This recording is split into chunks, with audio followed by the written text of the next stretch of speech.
Bueno, tengo el agrado, el honor de presentar a mi amigo y profesor César Giovanni Sánchez Rogel. Él es oncólogo médico de la Universidad Católica. Él es, pues, bueno, amigo y profesor mío, ¿cierto? Tengo la suerte de trabajar con él ahora. Él es oncólogo médico de la Católica, trabaja en la Red UC Christus igual, es el jefe de programa de una subespecialidad en oncología médica, entre otras cosas, entre las jefaturas. Es un oncólogo que tiene experiencia, que sabe mucho y que además tiene gran interés por la docencia. Le agradezco que nos regale parte de su tiempo para contarnos de este tema que es tan importante, ¿cierto? Un tema en el que el alumnado de este curso tiene alto interés, pues de hecho en las preguntas, dentro de las preguntas que le hicieron a Francisco Ortega hay preguntas de inmunoterapia y de, qué sé yo, el muérdago y cosas que no sé si vas a tocar, pero que seguro te van a preguntar después, César. Y solo pedirles que aprovechen a este hombre porque sabe mucho y lo hace muy bien. César, gracias por estar acá. Yo voy a moderar las preguntas después cuando termines. Y te aviso si es que te estáis pasando el tiempo, pero no creo que lo hagas porque siempre eres bien medido con eso. Pero por si acaso yo te aviso si te estáis pasando. Gracias. Ya, pues, muchas gracias, José. Te felicito por por la organización de este curso, de muchos que has hecho exitosamente. Y gracias a todos algunos auditores, algunos que están viendo también, otros que están haciendo las dos cosas, viendo y oyendo. Esta charla se llama así, Terapia Sistémica del Cáncer, el título que le pusieron los organizadores, así que yo puse el mismo título.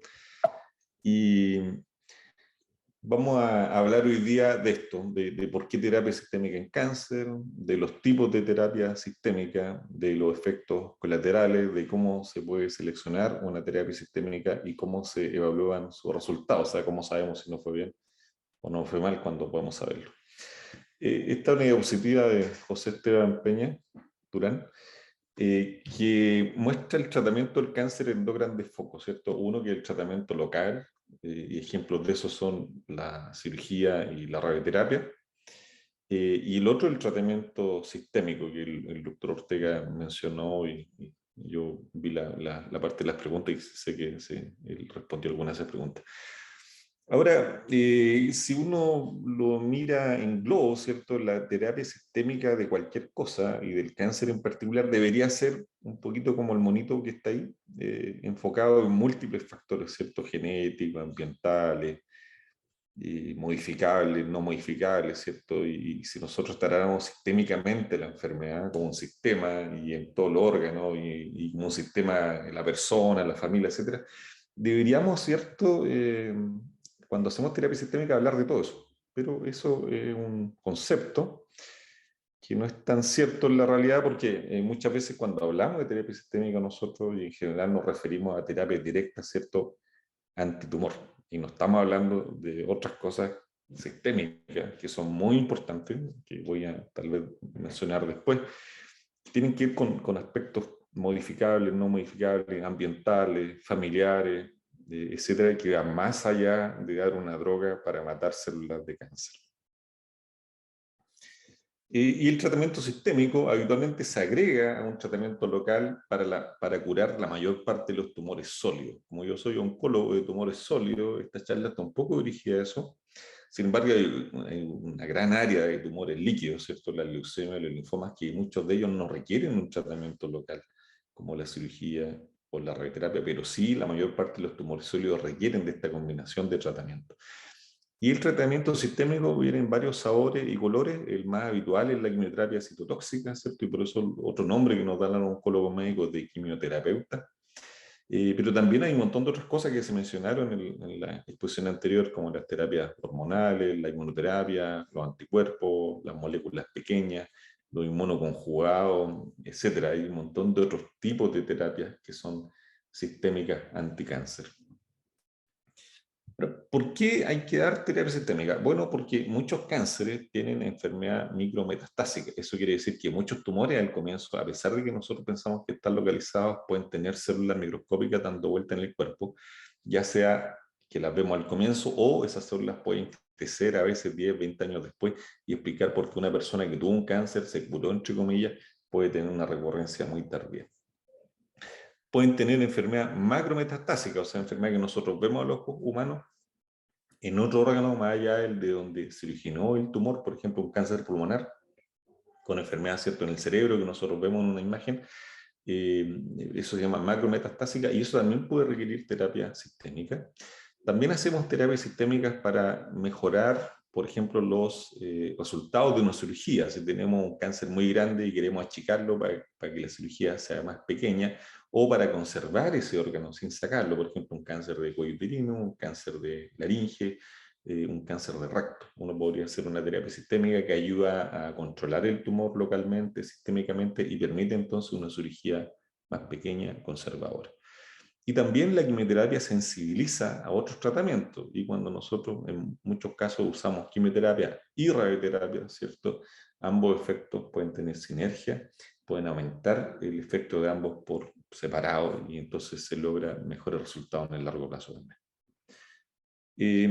Por ejemplo, hay algunos tumores que con frecuencia tienen enfermedad micrometastásica y si nosotros no hacemos una terapia sistémica, a pesar de que esa persona se opere del cáncer, se le saque el tumor, la probabilidad de recurrencia es muy alta porque tienen enfermedad sistémica al debut. Eso pasa, por ejemplo, con este dibujo, que es un artículo del New England Journal of Medicine de este año, de una revisión de sarcoma de Ewing, que es un tumor óseo muy frecuente en niños, adolescentes. Y si nosotros no hacemos terapia sistémica, entonces a pesar de que esta persona se opere, se saque el tumor del hueso o se irradie, la probabilidad de que tenga enfermedad metastásica es muy alta y llega a ser tan alta del 80 a 90% de los casos. También otro modo, como les contaba yo, es la preservación de órganos. Por ejemplo, en cáncer de cabeza y cuello, ¿cierto? Obviamente todo lo que está en la cabeza y cuello tiene funciones muy relevantes. La laringe en este caso permite hablar. Sacar la laringe entonces es una cirugía agresiva y una forma de conservar eso es hacer una quimioterapia, por ejemplo, para achicar el tumor o hacer un tratamiento concomitante, concurrente de quimioterapia, radioterapia para preservar ese órgano. Y también, en esa misma lógica, ¿cierto?, muchos cánceres de cuello uterino se tratan con quimioterapia y radioterapia concomitante porque ambos aumentan la posibilidad de que el tumor se muera, de controlar ese cáncer de cuello uterino. Entonces, este es un tratamiento muy frecuente y muchos de estos tumores no se operan, sino que se hace este tratamiento combinado de radioterapia y quimioterapia. Ahora, la quimioterapia citotóxica, ¿cierto? Es lo que habitualmente todos conocemos. Existe quimioterapia tableta, orales, en cápsulas también, pero son pocas, son poco frecuentes, y la mayor parte de las quimioterapias son en líquidos que se colocan a la vena, pero también se puede hacer quimioterapia no solo intravenosa, también hay quimioterapia, por ejemplo, que se puede colocar en los fluidos, en derrame intratecal, cuando se coloca en el líquido cefalorraquídeo, así que hay varias formas también de administrar la quimioterapia, no solamente a la vena, que es lo que, por supuesto, es más frecuentemente visto. Y la quimioterapia o citotóxicos, ¿cierto?, se administra, como dice ahí, por diferentes vías y lo que trata de hacer es matar células que estén creciendo muy rápido. Y nosotros tenemos normalmente células que crecen muy rápido, en la mayoría, ¿cierto?, el pelo, la uña, la piel, la mucosa, los glóbulos blancos, y entonces por eso los efectos colaterales de la quimioterapia pueden no solo afectar tumores que estén creciendo muy rápido, sino también células normales que estén creciendo muy rápido. Y eso, ese concepto, ¿cierto?, que ataca células de crecimiento rápido normales o con cáncer, se llama no selectivo, ¿cierto?, porque la quimioterapia afecta a ambos por igual, todas las células que estén creciendo rápido. Y entonces va a tener toxicidad en los órganos de crecimiento rápido, que algunos pueden ser efectos agudos, como los mencionábamos, la caída del pelo, o alopecia, la mucositis, el aumento del riesgo de infecciones. Pero también la quimioterapia y todas las quimioterapias sistémicas que conocemos pueden tener efectos a largo plazo. La quimioterapia, como existe hace muchas décadas, se conocen más los efectos a largo plazo, como los efectos que podrían tener alguna droga en los riesgos cardiovasculares, la infertilidad, en algunas enfermedades secundarias al tratamiento, pero Las drogas nuevas probablemente conocemos menos de los efectos a largo plazo porque son más nuevas y no tenemos un seguimiento a esas personas para ver qué les va a pasar 20, 30 o incluso 40 años después. La quimioterapia no es selectiva, ¿cierto? La quimioterapia va a tratar de matar células que estén creciendo más rápido. Así nomás. En cambio, hay otros tratamientos que se aprovechan de algunas características específicas que tienen las células de cáncer y que no tienen tan marcadas las células normales. Entonces son tratamientos selectivos. Y esos tratamientos selectivos que pueden actuar en este resumen que está ahí de esta figura, que es de un artículo muy famoso en cáncer y que José Peña también colocó en su libro de oncología, así que ahí está esta figura también en español. Estas terapias que actúan a nivel de unas 10 cositas que están ahí se llaman terapia biológica o dirigida y son más selectivas, ¿cierto? No como la quimioterapia que mata células de crecimiento rápido. Estos tratamientos van a tratar de limitar el crecimiento o matar células que tengan alguna de estas características en particular. Son tratamientos, por lo tanto, más específicos, más dirigidos. Y algunos de estos ejemplos de terapia biológica son algunos que ustedes han conocido, ¿cierto? La inmunoterapia, habitualmente basada en anticuerpos, los anticuerpos monoclonales, las moléculas pequeñas, tratamientos hormonales, antihormonales, por ejemplo, para los tumores que dependen de hormonas de próstata o de mama, o algunos radiofármacos, ¿cierto? Entonces, estas terapias son más específicas. No actúan solamente en células que crecen rápido, sino en células que tienen un marcador para el cual está hecho específicamente la droga. Las moléculas pequeñas habitualmente son tabletas, son comprimidos, son terapias orales, entonces que no son quimioterapias, son terapias biológicas que se usan en cáncer cada vez más, se toman por boca y habitualmente lo que hacen es bloquear alguna señalización intracelular que tiene que ver con crecimiento, o sea, con impedir el crecimiento de esa célula. Habitualmente la tableta, ¿cierto? Uno se la traga, llega al estómago, la absorbe la sangre, se metaboliza alguna cosa más pequeña que va a entrar dentro de la célula y va a ejercer su efecto entonces intracelular, evitando señales de crecimiento celular. También existe la inmunoterapia. Ahora hay muchas formas de inmunoterapia, pero la que más se utiliza en cáncer y que está demostrada, porque hay mucha inmunoterapia y no tienen datos de utilidad todavía, pero la inmunoterapia que usamos en la medicina alopática, que está más demostrada, es basada habitualmente en anticuerpos monoclonales que lo que hacen es estimular el sistema inmune que normalmente debería protegernos de cáncer, ¿cierto? Y que no lo está haciendo, porque la célula del cáncer hizo un camuflaje perfecto y evitó que el sistema inmune la atacara, o porque el sistema inmune está muy atontado, está muy aturdido, está inhibido, entonces la inmunoterapia estimula la inmunidad natural y también puede inhibir la inhibición que produce el tumor sobre el sistema inmune. ¿Cierto? Un poco enredado, pero inhibe esa inhibición. Y ahí salió un dibujo que ustedes pueden ver con más detalle, ¿cierto? Pero el concepto es que la inmunoterapia habitualmente va a reforzar a la inmunidad propia, la que más usamos frecuentemente, para atacar al cáncer. Hay otras formas de inmunoterapia, ¿cierto? Más modernas, de edición o cambio genético en los linfocitos, por ejemplo, para que actúen contra un tumor específico. Hay también alguna inmunoterapia basada en vacunas, que ha estado en estudios clínicos mucho tiempo, pero esta es la inmunoterapia que más se utiliza hoy día en tumores sólidos. Y entonces basada en anticuerpos monoclonales que tienen un nombre bien extraño, por ejemplo, pembrolizumab o nivolumab, dentro de algunas de las más conocidas, son inmunoterapias basadas en anticuerpos monoclonales. Ahora, la terapia sistémica, no solo la quimioterapia, tiene efectos colaterales porque no existe en el cuerpo cérvico en general algo tan específico que solamente esté en el tumor. Lo que hace el tratamiento biológico, por ejemplo, es seleccionar marcadores que estén preferentemente en el tumor de tal modo que tengan menos efectos adversos, pero igual algo tienen. La quimioterapia, ¿cierto? Como no es selectiva, va a tener más efectos adversos sistémicos porque no va dirigida a un marcador específico de la célula.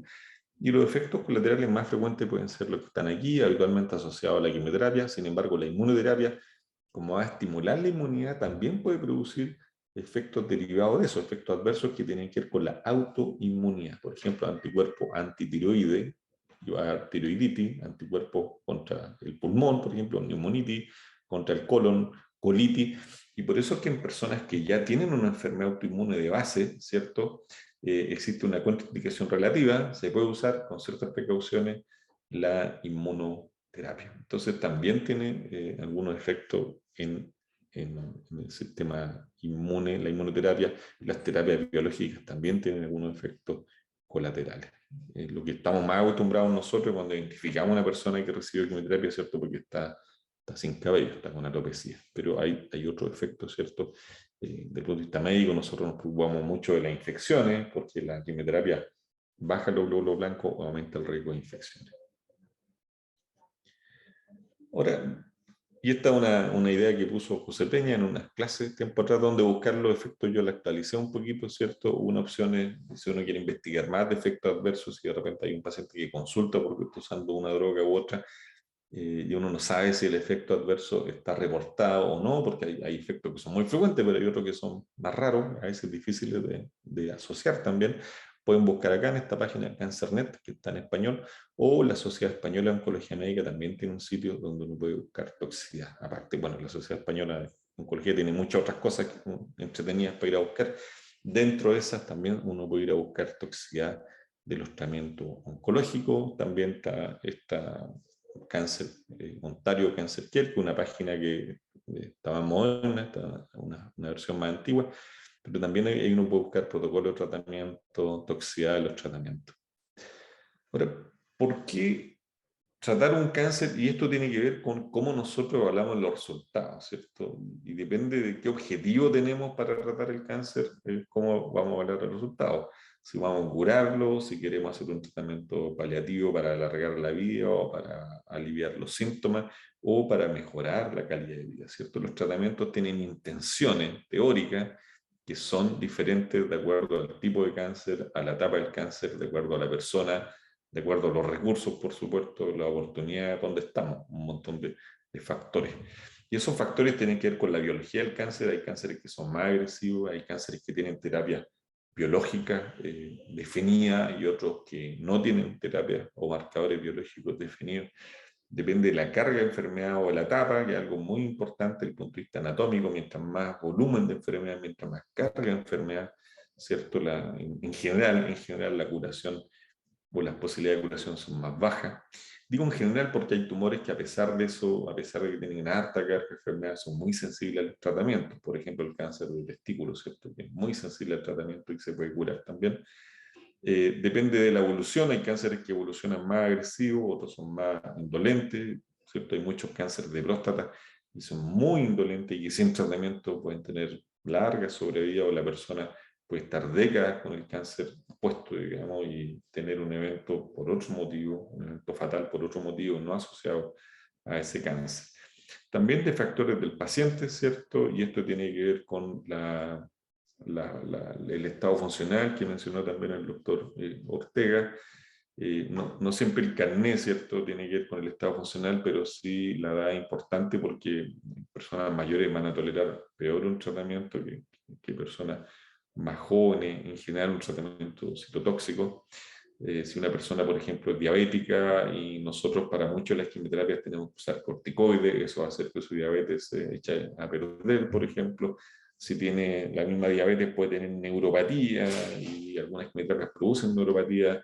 Si tiene problemas de audición y usamos platino va a quedar más sordo. Lo mismo pasa con la toxicidad cardiovascular y la antraciclina, etcétera, etcétera. La función de los órganos tiene que ver con qué droga uno va a usar o no, dependiendo de los efectos colaterales o las toxicidades que tenga, el metabolismo que tenga esa droga también.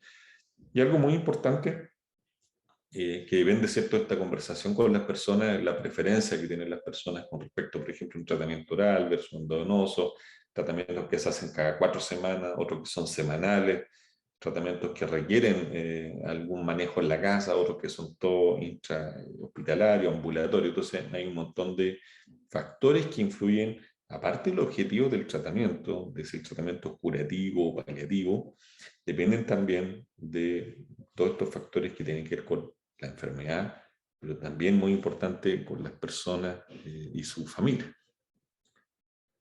Ahora, ¿cómo hablar de los resultados? Depende un poquito de su objetivo, ¿cierto? Si nuestro objetivo era curar la enfermedad, entonces la sobriedad global es algo que miden los estudios clínicos que prueban una droga, ¿cierto? Y bien si las personas viven más o menos versus un control estándar o no tratamiento cuando no hay un estándar bueno. La disminución de las recurrencias por la enfermedad, ¿cierto? Si en el grupo que se trató con la terapia sistémica versus el que no, la enfermedad volvió menos. Prolongar la vida, a veces no hay una curación de la enfermedad, pero sí hay una sobrevida mayor, una sobrevida libre de enfermedad o recurrencia, depende del escenario en que estemos hablando, con la enfermedad controlada. Mejoría de los síntomas, mejoría de la calidad de vida o mejoría de esto que se usa más ahora, ¿cierto? Que son eventos que para las personas son importantes, que se llaman los PRO, los resultados reportados por los pacientes, ¿cierto? Cómo las personas piensan que un tratamiento en particular les hace más sentido porque los hace sentirse mejor o mejora eventos que para ellos son prioritarios, no solo para los médicos, para el equipo de salud, sino para las personas o para su familia. Hay herramientas que permiten determinar, ¿cierto?, cómo nos va a ir con el tratamiento. Entonces, por ejemplo, este es un modelo, pero hay mucho. Este es un modelo para cáncer de mama, que ustedes pueden ver ahí en el link que está copiado, gratis. Y entonces uno aquí coloca datos del tumor del paciente y este programa da un estimado de cuál va a ser el beneficio de agregar un tratamiento, por ejemplo, ahí en naranjo y en rosado, ¿cierto? Aparece el beneficio de agregar terapia sistémica, en este caso la quimioterapia, en un color que yo veo rosado, o sea, perdón, en naranjo, y en el otro que es más rosado, debe tener otro color, eso para mí es rosado nomás, el beneficio de agregar, por ejemplo, un monoclonal que se llama trastuzumab. Entonces, estos programas, hay varios en internet, pueden ayudarnos también frente a un paciente individual, calcular un beneficio estimado de nuestra intervención. Volviendo a lo que partimos, ¿cierto? El ideal de terapia sistémica debería ser, ¿cierto?, algo que maneje, que se enfoque en todos estos aspectos que tienen que ver con las personas y su enfermedad. Aspecto económico, familiares, el doctor Ortega usa esta palabra, ¿cierto? Biopsicosociales, aspectos psicológicos, ¿cierto? De trabajo, de rehabilitación, etc. Y nosotros, en particular en la oncología, estamos todavía un poquito, creo, pendientes con eso. Está muy abocado el tratamiento anticáncer, con esto que hablamos, de las terapias sistémicas, quimioterapia o no quimioterapia. Pero hay otras cosas que son muy, muy importantes, tremendamente importantes, y nosotros sabemos, ¿cierto?, que hay factores que tienen que ver con los hábitos, con la dieta, por ejemplo, aquí dice la actividad física, la obesidad y el desarrollo del cáncer, o sea, antes de que se inicie un cáncer, pero también en personas que han tenido cáncer, como el manejo de estos factores es muy, muy relevante. Y eso es algo que todavía faltan probablemente estudios de mejor calidad y evidencia más definitiva para poder recomendar.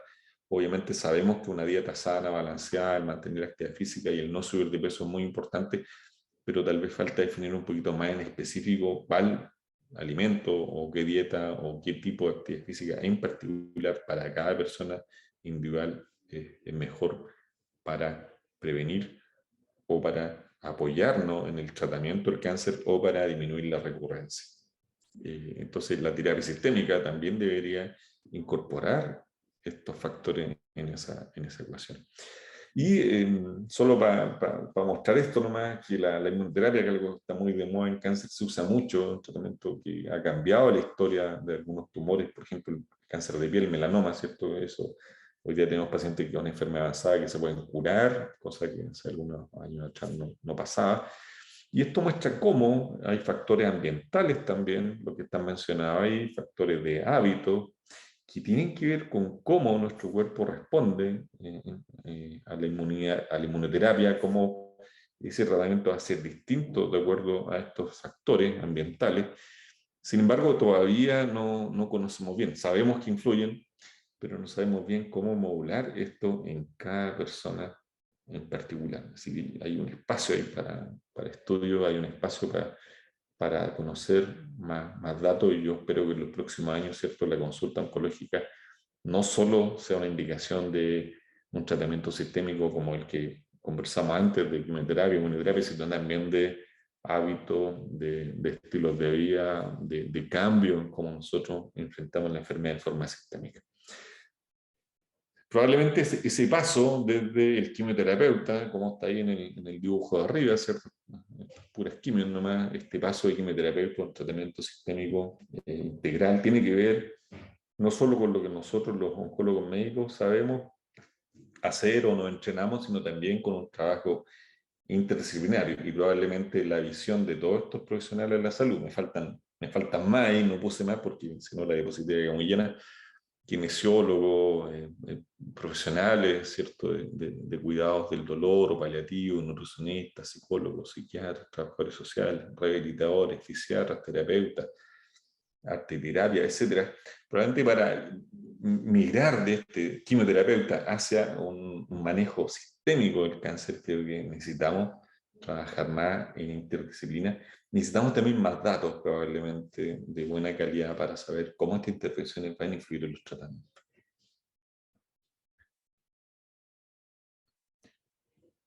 Me parece que, bueno, eso era.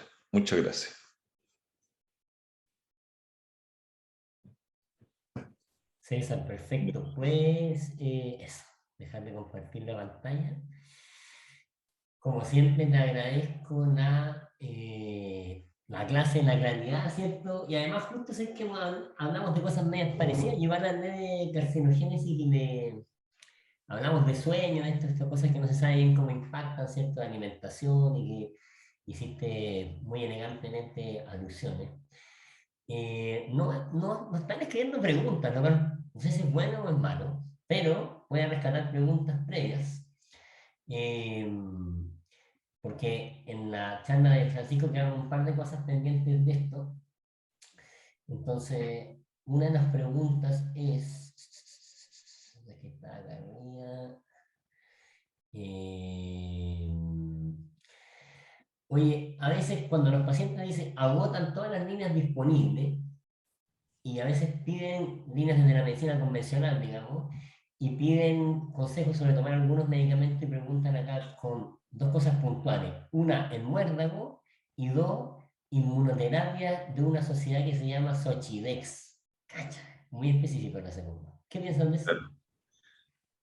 Mira, como concepto global de medicina, como nosotros la vemos, nosotros me refiero a la medicina alopática, convencional, ¿cierto?, que se basa en trabajo científico, medicina basada en la evidencia. En general, para adoptar una terapia nueva se requiere un estudio, ¿cierto?, que muestre que esa terapia nueva es mejor que lo que hay estándar o que suma algo. Y eso requiere un método científico, más allá de la experiencia o el impresionismo que podemos tener nosotros, ¿cierto? Entonces, para muchas de las terapias que no son convencionales, para la medicina homeopática, por ejemplo, no existen esos estudios.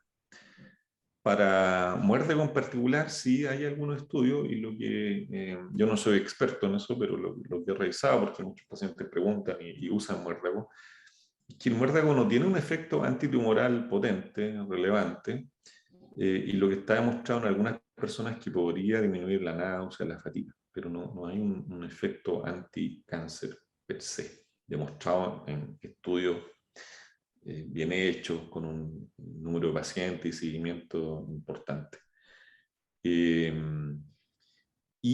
entonces, para muchas de las personas, cuando nos consultan y nos dicen que están tomando, por ejemplo, uña de gato, palo negro, la verdad que no hay datos de eso, del uso de eso en este tipo de estudio. Entonces, lo que nosotros hacemos es buscar la información que hay, pero la información muy poca para saber si esa droga va a ayudar o va a contrarrestar algún efecto del tratamiento. Yo creo que es importante avanzar en estudios de ese tipo, que no necesariamente pueden ser datos de estudios científicos randomizados, como estamos acostumbrados, sino también pueden ser bases de datos o datos de mundo real, u otras cosas que están más en boga hoy día y que es más fácil hacer. Probablemente tal vez eso nos va a dar alguna respuesta.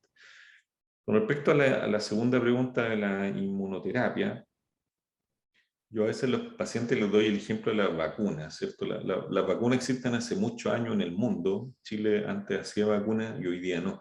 Entonces no existe en Chile hoy día, imagínense, no existe en Chile la tecnología para poder hacer vacunas. Hacer inmunoterapia para cáncer requiere una tecnología que va más allá de eso. Entonces, en general en Chile no existe una tecnología acreditada que permita hacer inmunoterapia específica para un cáncer. Oye, preguntan si es que tienes experiencia, parecido a lo que dijiste antes, pero no sé, por lo menos, bueno, oxigenoterapia hiperbárica para preparar a la gente antes de la quimio. Claro, yo, o sea, no tengo experiencia porque algunos pacientes míos lo han hecho, pero no hay tampoco otra vez datos que sustenten que tiene una utilidad. Yo entiendo que las personas, ¿cierto? Siempre nos mencionan reportes de casos en internet o que alguien lo usó, pero bueno, eso, del punto de vista científico, lo que uno requeriría es que cientos o miles de personas se sometan a hiperbárica y otros no, y ver cuáles son las diferencias, no solo en el corto plazo, sino también en el largo plazo. Ese tipo de datos no existe. Sí, sí, entonces tengo experiencia con personas que lo han usado, pero una experiencia poca, no podría decir si sirve o no, en base a lo que he visto. Y sí tengo experiencia en pacientes que tienen, por ejemplo, heridas operatorias, úlceras, que hemos usado terapia hiperbárica para mejorar la cicatrización. Y de eso sí hay datos, ¿cierto? Y eso puede ayudar a mejorar cicatrización de heridas, pero que tenga alguna utilidad en cáncer, eso faltan datos, faltan estudios. Oye, esta es una pregunta muy interesante. Adolfo Jara, felicito a Adolfo Jara a la distancia de esta pregunta. Dice, él que tuvo una paciente en Los Lagos que viajaba semanalmente a Valdivia para hacerse una quimio endovenosa. A lo mejor paclitaxel, quién sabe. Normalmente se daba de alta el mismo día de allá de Valdivia. Y la pregunta es si es que este tratamiento requiere una vigilancia especializada o se podrían hacer en hospitales rurales, considerando que hay tanto usuario rural acá en Chile. ¿Qué pensáis eso? Solo para agregar a Adolfo Jara, Yo, en la India lo hacen, ¿ah? Porque tienen este problema y hacen sí, algún estudio en consultorio. ¿Qué pensáis? sí, claro. Yo creo que se puede. Obviamente no se puede así como funciona el sistema ahora. Por ejemplo, y claro, uno podría, yo tal vez José le ha dado más vuelta a través de la fundación en este tema, pero por ejemplo, si nosotros tuviésemos una ficha de paciente única, universal, y de Arica a Punta Arenas y a la Antártica uno tuviese acceso a la ficha clínica, yo podría escribir, o el doctor en cualquier lugar de Chile, escribir algo de ese paciente y que haría información que yo podría ver, yo podría preguntar y tener interacción. Eso no existe. Entonces, para nosotros se hace difícil, ¿cierto? Si tratamos a un paciente en nuestro centro, verlo en otro lugar, porque el otro médico no tiene información relevante, directa, actualizada. Pero yo creo que se puede haciendo eso. Y, por ejemplo, estamos trabajando, ¿cierto? Y no sé si se mencionó, se va a mencionar acá este modelo de enfermera práctica avanzada, y uno puede tener personal profesionales de la salud entrenado en reconocer toxicidad relevante o eventos agudos relevantes como para derivar o incluso llamar por teléfono al especialista y preguntar dudas. Yo creo que se puede, pero se requiere dar un paso probablemente en tener acceso a información todos juntos y en entrenamiento para profesionales que puedan reconocer toxicidades que puedan ser relevantes. Yo estoy muy de acuerdo que la mayor parte de la quimioterapia, en algunos tumores uno sabe que los pacientes van a andar muy bien, que la probabilidad de que se hospitalicen o que hagan efectos colaterales importantes es bajo, y uno podría hacerlo, pero requeriría probablemente cambiar un poquito la forma que tenemos de trabajo y la estructura. Y como decía José, en muchos países del mundo se hace esto, que hay un centro de cáncer grande, pero hay muchos centros periféricos que hacen quimioterapia, y frente a cualquier duda o complicación hay una red de comunicación rápida. Yo creo que es un modelo al cual deberíamos empujar. Digamos, no tiene sentido que personas se trasladen kilómetros, que tú lo alejes de la familia, le genere un estrés psicológico, físico, económico, laboral. Lo que pasa es que hay que poner el foco, pienso, en las personas y su familia, y no en el modelo de salud de nosotros, digamos, de los profesionales de salud. De acuerdo, ¿no? Hay que, yo creo que lo primero que hay que hacer es un programa de cáncer en APS que empiece con los sobrevivientes, ¿no? Así como van a ver los diabéticos, ver los hipertensos, los crónicos, entonces dicen, tú llegas a un consultorio y mira, hazte cargo del programa de qué sé yo, diabetes. Lo mismo con algunos sobrevivientes y empezar a ir para allá. Pero de acuerdo, muy de acuerdo. Oye, acá el problema, la ruralidad es tremendo, o sea, allá en Aysén, imagínate, bueno. Em, una pregunta, ¿alguna recomendación para fortalecer el sistema inmune antes de la quimio? ¿Alimentos, suplementos? Claro, no hay, sí, esta es una pregunta bien interesante porque las personas, las familias hacen mucho esta pregunta, y en la televisión sale, no veo tele hace rato, pero salía antes, me acuerdo, esto de los superalimentos, los alimentos mágicos, el maqui, la graviola, las personas consumen eso.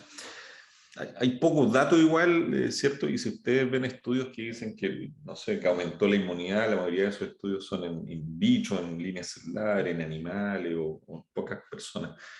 Pero no hay grandes estudios que lo confirmen. En personas que no tienen ninguna enfermedad intestinal, gástrica, que no tienen problemas de absorción, alergia alimentaria, que comen de todo en general, no requieren tomar vitaminas ni tener una preparación especial. Lo importante es tener una alimentación sana, equilibrada, comer de todo, balanceado, evitar los excesos, evitar cosas que nosotros sabemos que sí pueden ser carcinogénicas, los embutidos, ¿cierto? Los azúcares refinados, el alcohol, el tabaco.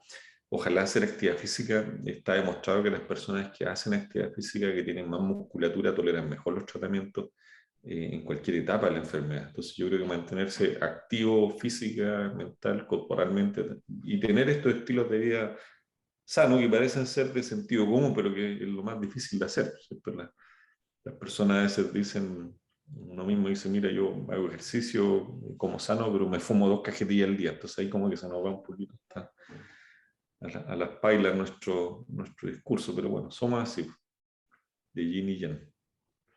Entonces sí, yo creo que prepararse para la quimio es mantenerse activo, dormir bien, hidratarse, comer balanceado.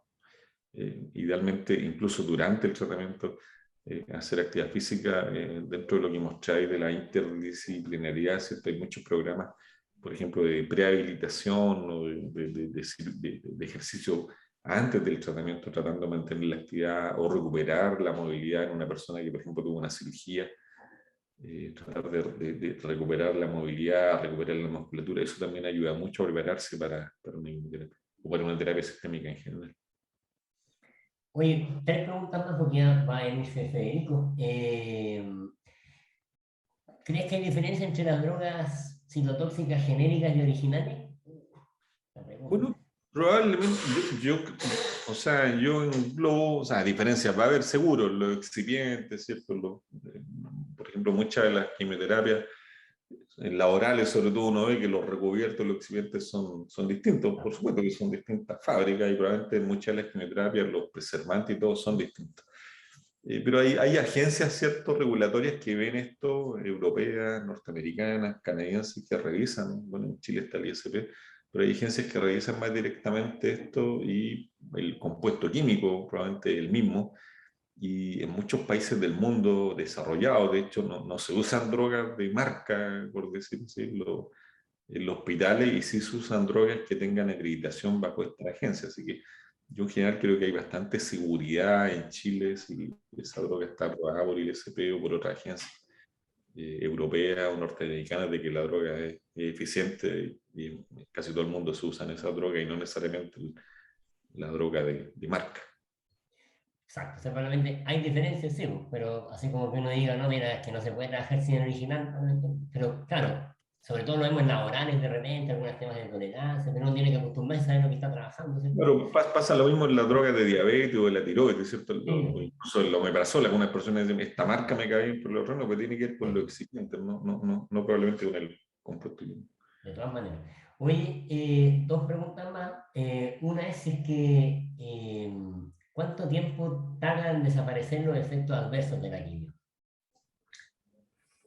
Bueno, hay efectos que son agudos, que uno conoce más, como la caída del pelo, la náusea, la fatiga, ¿cierto? La neuropatía, y eso pueden tardar varios meses, a veces un año, incluso un año y medio, por ejemplo, la neuropatía. Pero también hay que recordar que hay efectos crónicos, como la falla cardíaca, y eso se puede presentar 10, 20 años después. En mi experiencia personal, la mayor parte de las personas que hacen quimioterapia, como a los 9 meses o al año después de que terminó la quimioterapia, ellos dicen, mire doctor, me siento como era yo antes de partir este tratamiento, 100%. Entonces los efectos se van pasando, estos efectos sobre todo de fatiga, náusea, de sabores, de olores, de sentirse un poco raro. Como a los 9 meses al año post-quimio, las personas en general se sienten ya normales. Perfecto. Penúltima. Oye, ¿algo de alimentación especial para la quimio?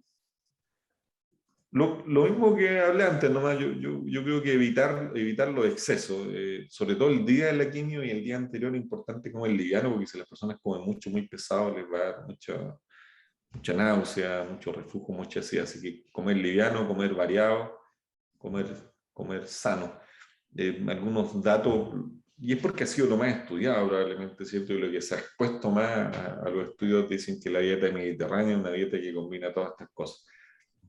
Yo creo que esto es algo que va evolucionando en el tiempo. Probablemente la dieta mediterránea, como repetís, por la que se ha hecho más estudios, pero de otras dietas hay menos estudios, pero en general todos coinciden en evitar los excesos. Dieta balanceada, evitar los excesos.